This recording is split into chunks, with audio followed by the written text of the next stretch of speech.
Hey everybody, Shoebox Legends here. Thanks for joining me for a Hobby Stop Shop episode today. So this was kind of fun.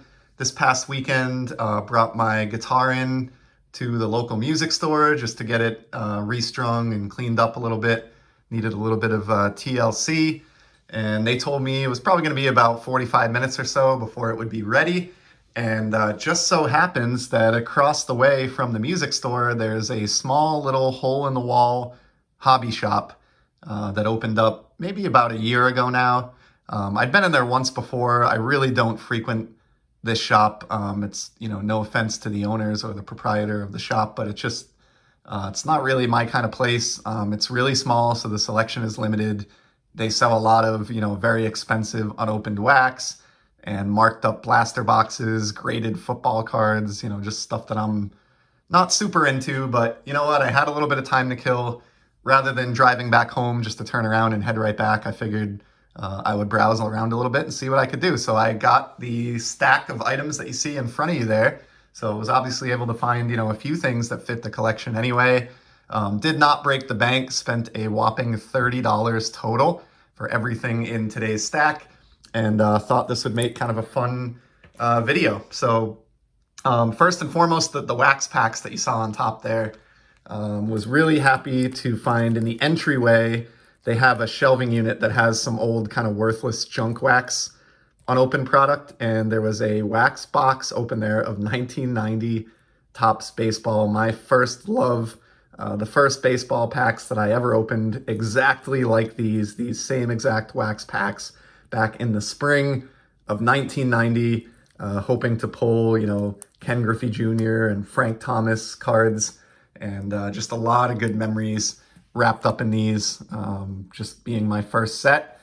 And so was happy to find those. Thought about just honestly buying the whole box. There was probably maybe 15 or 20 packs left, but at the end of the day, I have a complete set and a lot of dupes already, and even working on a buyback set. I've got graded cards, autographed versions. I don't really need a lot more 90 Topps, but I did think it would be fun to rip some packs on the channel. So I just grabbed 3 loose packs, and we'll probably use those at some point in the future for like a, Rippin' with Leo installment, or some type of, nostalgic pack rip episode. So those actually, I think, might have just got tacked on to the purchase for free. The owner and a couple of his friends that were kind of lurking around, I think, were probably shocked that I was even interested in those at all, because why would somebody want to, quote unquote, invest in a worthless product like 1990 Topps? But clearly they have a different approach to the hobby than I do, and to me those are almost priceless, just because of the memories they bring back. So those were kind of thrown in for free. The next 8 cards, they had a bin in the back, and it was a perfect kind of bin to kill time in.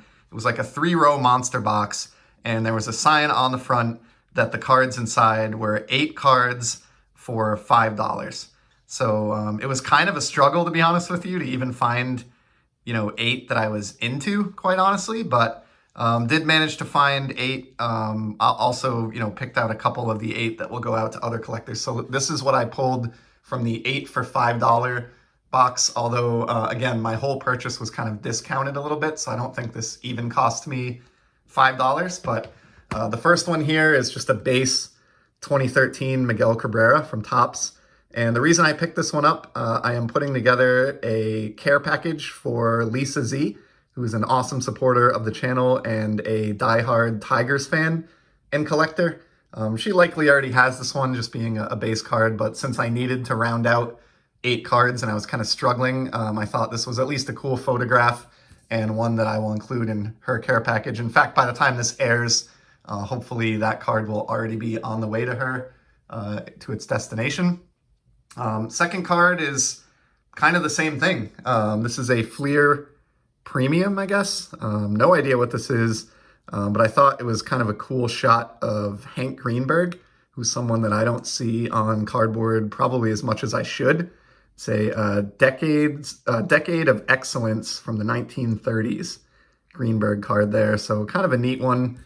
Again, don't really know anything about it. It's an insert card from Flir, and 2001 it looks like is the year that this was produced. But again, as with the first card, this will be packaged off or packaged up in the package that's heading out to Lisa Z. So you can keep an eye out for those, Lisa, in your mailbox in the near future. And next up, I did grab one football and one basketball card each out of the box.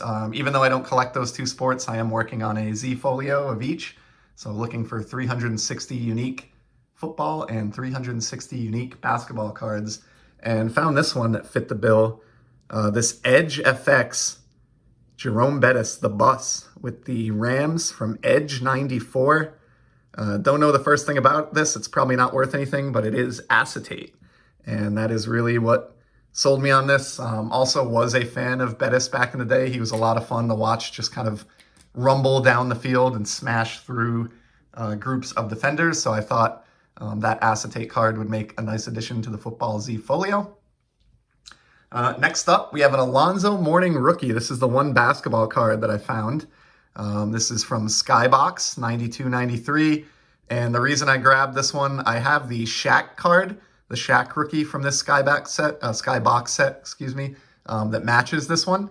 And so I thought it might look kind of nice to put the Zoe next to Shaq in the Z folio and have those two Skybox rookies kind of side by side. Again, these were, 8 cards for $5, so there's really no groundbreaking cards coming out of this discount bin, but I did the best I could, and it was a good way to kill a little bit of time waiting for the guitar. Here's a fun one from 2007, Allen and Ginter. Love these non-sport subjects in general for trading cards, but especially in the Allen and Ginter releases.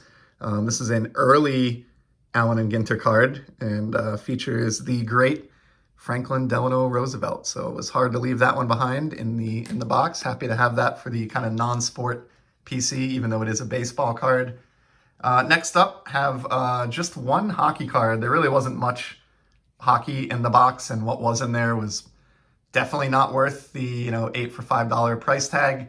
But I did find this serial numbered Jocelyn Tebow rookie card, or I don't think it's a rookie, sorry, but it's a serial numbered card out of 199, Artistic Impressions, with the Chicago Blackhawks, and really got this one with, one of my trading partners in mind. I routinely send out care packages to quite a few buddies in the cardboard community, and I know at least a couple of them are just into collecting goalies in general. So thought this one might make a good addition to one of those care packages at some point. So as with those first couple Tigers cards we looked at, that was really picked up with other collections in mind other than my own. And then the last two are for my actual collection. Guy that I really like and think it's kind of a shame that he has been sort of excommunicated from the game of baseball, but found this really nice condition 85 Flir Pete Rose. Not exactly one of Rose's most desirable cards or anything like that, but it's in really good mint condition. And I didn't have this one for the collection. And Pete Rose is one of those players, as the all-time hit king, I will pretty much pick up any card of his, especially like a flagship card from Topps Donruss or Fleer like this one that I don't already have. I think it's cool that this comes from his time where he was doing, split duty between position player and manager of the club, and a pretty nice shot of an aging Pete there, kind of slowly ambling out of the batter's box after one of his probably many, many career hits. Then the last one out of the 8 for $5 box, this is a really fun insert from the 90s of a player who I think is really underappreciated given what he brought to the game.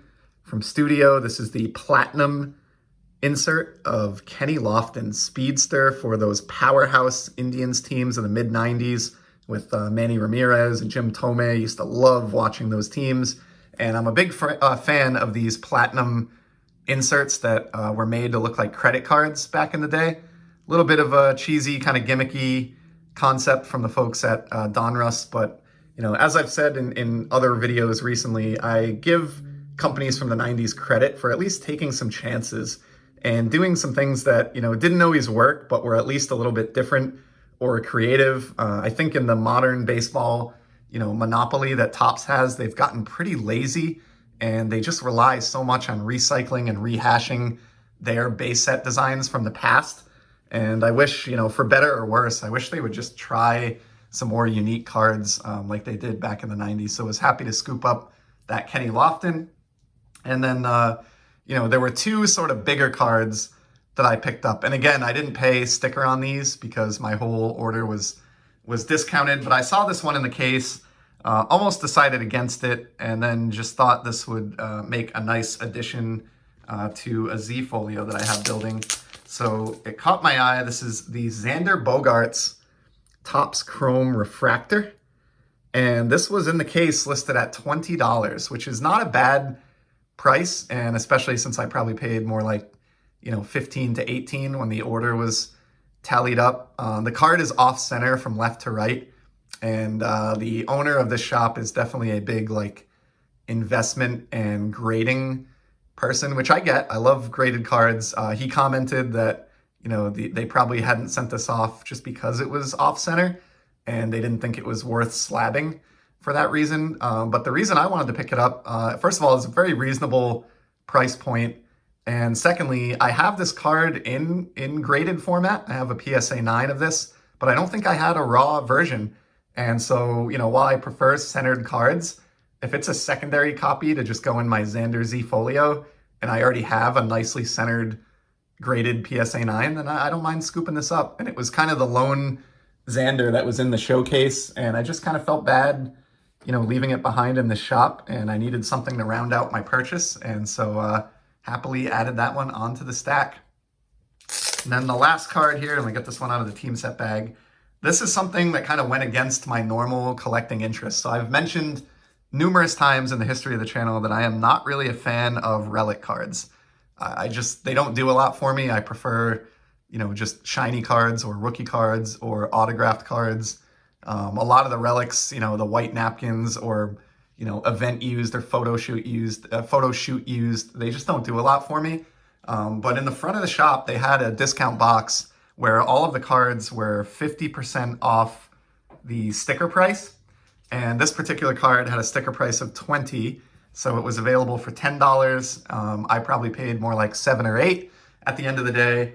And it really spoke to me. And here it is. It's a beautiful card and a very underrated player in baseball history, in my personal opinion. Member of the Hall of Fame and 3,000 hit club, and just a very, as I said, underappreciated guy in the hobby. Check out this beautiful Paul Molitor Clearly Authentics game-worn patch. I love this because it's not just a boring white swatch. It's actually a really nice and very thick 3-color patch. You can see some yellow and blue stitching in here. Obviously, this came from the Milwaukee Brewers logo, which is another reason I was into it. It's one of my favorite logos in baseball history. It probably took me until I was about 15 years old to realize that the glove in the Milwaukee Brewers logo actually contains the letters M and B for Milwaukee Brewers. So always thought their logo was very creative. Always thought Molitor was a very underappreciated player in the hobby who kind of deserves more love. And then, obviously this is a stunning looking patch, and I wouldn't have been sold on this if it wasn't for the fact that it actually purports to be game-worn material. And again, on the back, congratulations, this piece of memorabilia enclosed in this card was used in an actual MLB game by Paul Molitor, third baseman for the Milwaukee Brewers. So that makes all the difference to me. To me, a relic doesn't really have any interest or a spot in my collection if it's just something that they put on for 5 minutes so that Topps could say they wore it. But a piece of a jersey that was actually worn by a Hall of Fame athlete in a game and has a beautiful patch like this, for less than $10, I just couldn't leave that behind. So kind of an example of, how you sometimes need to bend the rules, I think, in your collecting, or you're better off. Your collection is better off for it if you're not so rigid and willing to bend the rules. And rather than saying I don't like relic cards at all, I would just say that I don't really care for most relic cards, but I'm willing to make an exception for a card like that.